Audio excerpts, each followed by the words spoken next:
Blend ceramic tile colors by planning a deliberate shuffle pattern before you lay the first tile. Start by opening and inspecting every box you will use and mix tiles from at least 3 different boxes to avoid visible banding.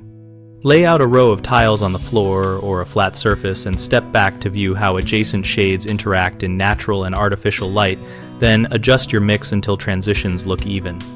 As you install, pull tiles from mixed boxes rather than installing one box at a time, and create a simple rotation sequence such as light, medium, dark, medium, so the eye reads gradual change instead of abrupt patches. For large projects, map out a loose grid and mark every 12th or 15th tile as a check so you can maintain consistent distribution across the room without micromanaging every piece. When cutting, keep the shaved or broken edges oriented toward walls or less visible areas whenever possible. That preserves the blended appearance in the main walking field. Use chalk lines only as alignment aids and avoid forcing tiles into a rigid color order that increases the chance of repeating shades in one area. Common issues start with opening and installing from single boxes, which creates blocky patches.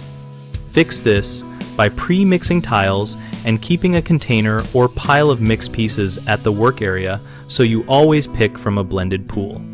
Another problem is poor lighting during layout, which hides differences until after installation. Check color blends under the same lighting that the room will have during use and adjust mixes accordingly.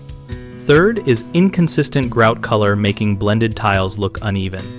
Choose a neutral grout tone that complements the range of tile shades and test a small area before grouting the whole floor. BigHomeProjects.com connects homeowners with local contractors and helps contractors find jobs by listing project needs and responses.